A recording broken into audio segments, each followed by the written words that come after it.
آپ سمجھتے ہیں کہ صرف جھوٹ بولنا گناہ ہے،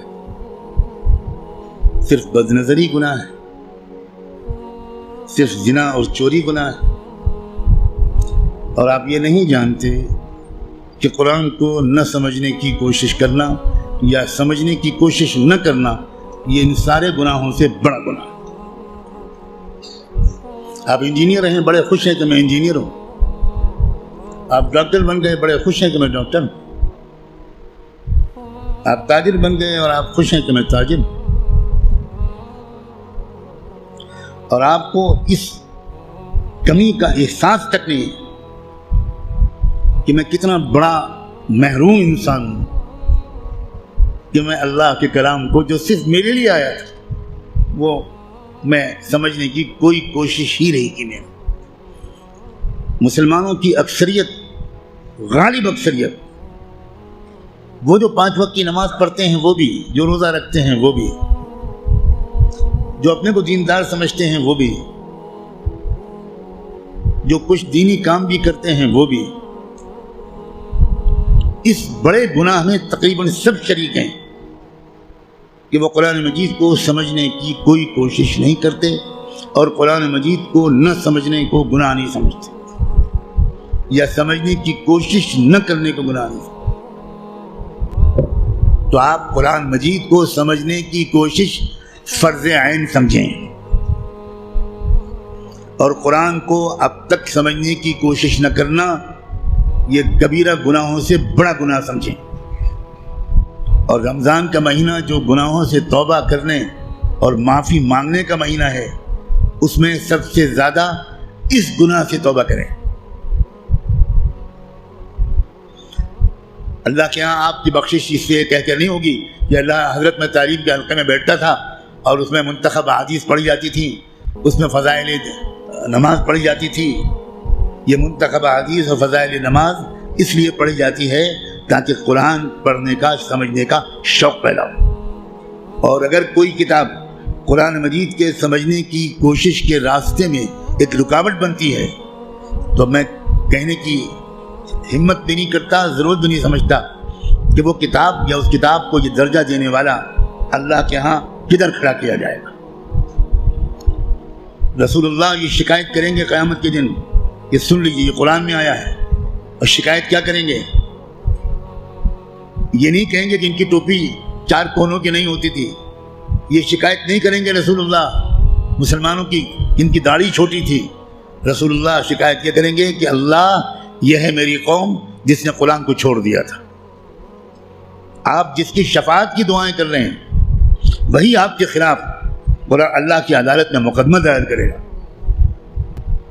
ہماری عورتیں 100% تقریباً قرآن مجید کو ٹھیک سے شاید پڑھ بھی نہیں پاتی، سمجھنا تو بہت دور کی بات ہے۔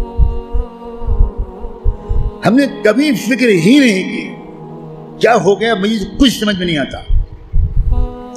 قرآن صرف تلاوت کے لیے نہیں آیا ہے۔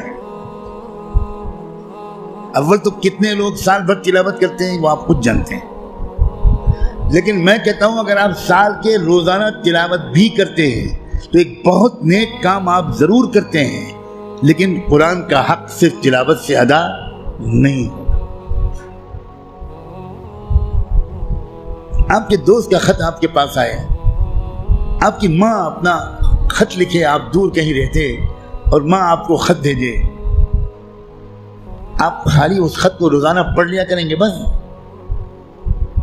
اور دوست یا ماں اگر آپ سے کوئی مطالبہ کرتی ہے تو آپ اس پر عمل نہیں کریں گے؟ یہی سلوک ہم قرآن کے ساتھ کر رہے ہیں۔ قرآن کیا ہے؟ اللہ کے خطوط کا مجموعہ ہے، لیکن ہم کو کچھ خبر نہیں کہ اللہ نے ہم کو خط میں کیا لکھا ہے۔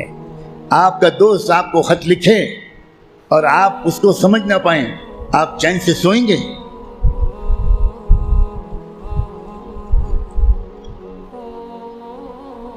کسی کمپنی کا اشتہار آپ نے دیکھا، آپ نے اس کو اپنی درخواست بھیجی، وہاں سے جواب آیا، جواب ایسی زبان میں ہے جو آپ نہیں جانتے، آپ اس دن کھانا کھائیں گے اس خط کا مضمون سمجھنے سے پہلے؟ اب دوڑیں گے، بھاگیں گے، پتہ لگائیں گے کہ یہ فرانسیسی زبان میں خط ہے تو میرے شہر میں فرینچ زبان کون جانتا ہے؟ اور آپ اس کی خوشامد کریں گے کہ ذرا اس خط کو پڑھیے اور مجھے بتائیے کہ اس میں کیا لکھا ہے۔ 24 گھنٹے نہیں گزرنے دیں گے آپ، اس سے پہلے اس خط کو سمجھنے کی بھرپور کوشش کر لیں گے، اس کا جواب بھی لکھیں گے۔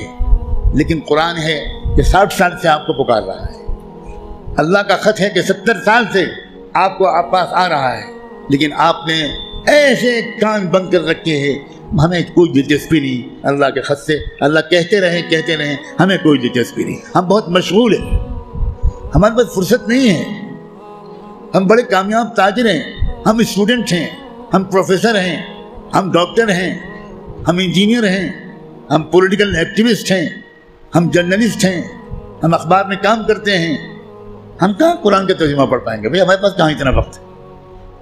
بھگتے گا ہر وہ انسان، ہر وہ مرد اور عورت جو قرآن مجید کو سمجھنے کی کوئی کوشش نہیں کرتا اور قرآن کے مطابق اپنے آپ کو ڈھالنے کی کوئی سیریس کوشش نہیں کرتا، خون کے آنسو روئے گا وہ شخص، خون کے آنسو روئے گا۔ ایسا شخص تو جب قرآن کی تلاوت کرتا ہے تو قرآن اس پر لعنت بھیجتا رہتا ہے۔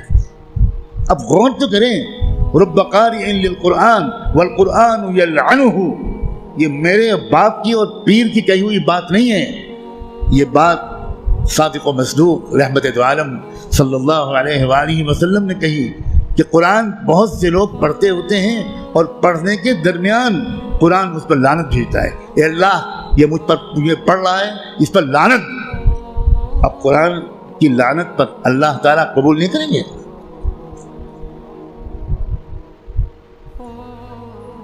جو توہین قرآن کی ہم نے کی ہے، جو بے عزتی قرآن کی ہم نے کی ہے، اس کے حساب سے ابھی مسلمانوں کی اتنی پٹائی نہیں ہوئی جتنی ہونی چاہیے۔